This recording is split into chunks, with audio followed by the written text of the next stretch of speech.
Jai Hind student, welcome to biology class. Now students, let's discuss few more problem solving questions related to Mendel's law. Now, the first question. One plant with dominant tall height bearing purple flower crossed with another plant with recessive dwarf and white flower.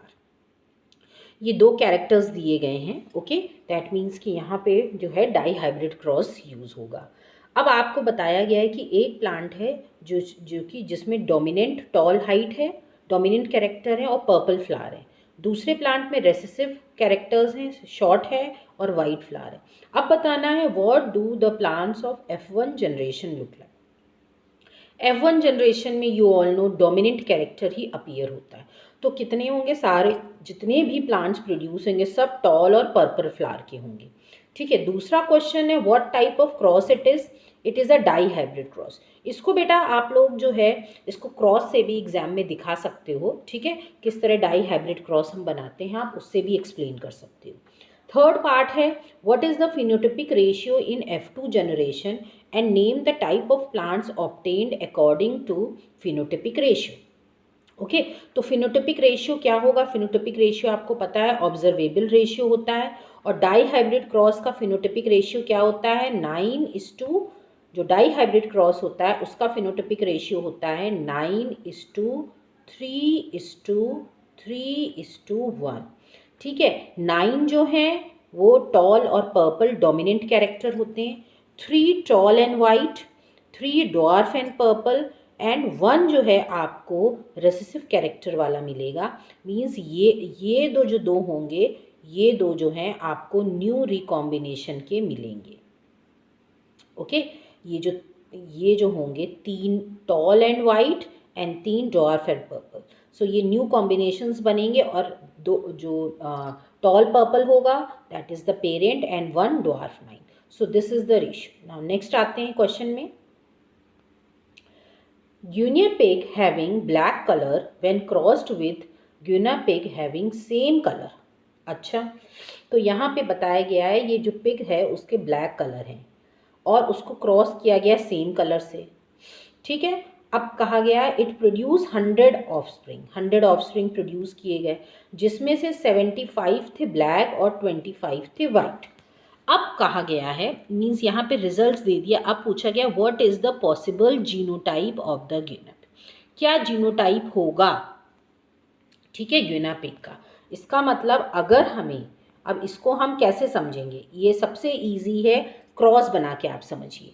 अगर हमको जो है 75 black मिल रहे हैं और 25 white मिल रहे हैं तो इसका मतलब यहाँ पे डोमिनेंट या रेसेसिव कैरेक्टर्स नहीं होंगे, यहाँ पे हाइब्रिड होंगे. ठीक है, अगर हम बी, ये हमने एक लिया और दूसरा हम ये ले रहे हैं सपोज.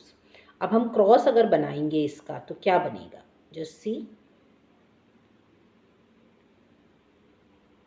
ये, और यही हमको मिल रहा है. आपको बताया गया है कि क्या जीनोटाइप रहा होगा. तो सबसे पहले तो आपको इसके लिए चेक करना होगा. अगर हम ये जीनो, भाई दो ही हो सकते हैं कंडीशन, या डोमिनेंट हम लें या हाइब्रिड लें. तो हमने हाइब्रिड में ही आपको मिलता है क्योंकि अगर आपको याद हो F2 जनरेशन जब आप बनाते थे तो F1 जनरेशन में हमें हाइब्रिड मिलता था, उसकी हम सेल्फ पॉलिनेशन करते थे. तो यहाँ पे जनरेशन नहीं दिया गया है, इसका मतलब यहाँ पे फर्स्ट जनरेशन की बात हो रही है जिसमें 75 जो हैं वो ब्लैक मिले थे और जो 25 थे वो कितने मिले थे, वाइट. तो क्या जीनोटाइप होगा, जीनोटाइप होगा आपका capital B small B. Clear हो गया. Now which trait is dominant and which is recessive. इसमें से कौन सा डोमिनेंट है, कौन सा, ब्लैक कलर जो है वो डोमिनेंट है और वाइट कलर रेसेसिव है. Now what is this cross called as. इसको क्या हम बोलते हैं, इस क्रॉस को हम बोलेंगे मोनोहाइब्रिड क्रॉस क्योंकि एक ही कैरेक्टर हमने लिया है तो monohybrid cross. And what is the ratio of F2 progeny obtained in this cross. F2 progeny जो है क्या रेशियो होगा. ठीक है, तो रेशियो क्या होगा, दैट विल बी 3:1. 3:1 का हमें रेशियो मिलेगा. ओके, किसमें, F2 प्रोजेनी जो होंगी वो हमको 3:1 का रेशियो मिलेगा. Okay, that is your phenotypic ratio. Okay, आगे मूव करते हैं. Which type of organism will have more variation sexually और asexually reproducing, justify. So now it is clear to you all कि sexually reproducing organism only show variations. क्यों? क्योंकि यहाँ पे chromosomes की रीशफलिंग होती है, साथ ही साथ मियोसिस होता है जिसमें क्रॉसिंग ओवर होती है, और क्रॉसिंग ओवर जब होती है तो एक्सचेंज होता है क्रोमैटिन मटेरियल का, जिसकी वजह से वेरिएशंस प्रोड्यूस होते हैं। Okay, so due to reshuffling of chromosomes and crossing over along with errors of DNA replication, very few variations occur in asexually reproducing organism which are caused by only occasional error in DNA। अगर asexual reproduction की बात करें तो यहाँ पे variations के chances निल होते हैं, और जो थोड़े बहुत हो भी गए हैं may be due to the error in DNA replication. DNA copying में कुछ एरर हो गया होगा। रेप्लिकेशन माने होता है डीएनए का डीएनए से बनना, ठीक है, डीएनए की कॉपी बनना इज नोन एज रेप्लिकेशन। तो उसकी वजह से हो सकता हो जाए, otherwise no variations are present in asexual reproduction.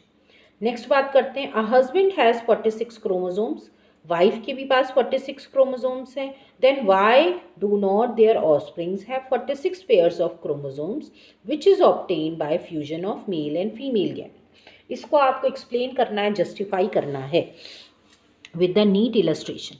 Now gametes जो हैं they do not possess same number of chromosomes as present in the diploid organism। ठीक है, क्यों?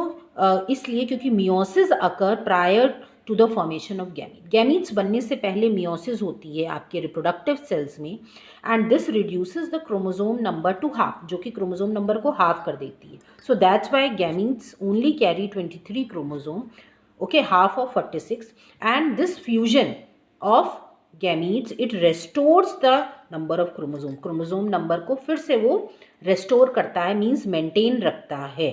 Therefore the human offspring does not have 46 chromosomes.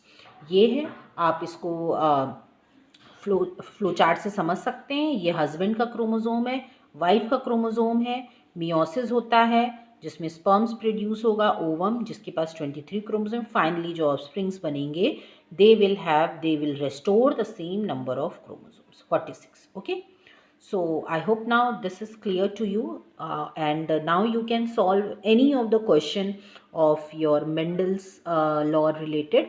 ठीक है, so this is all student, thank you everyone।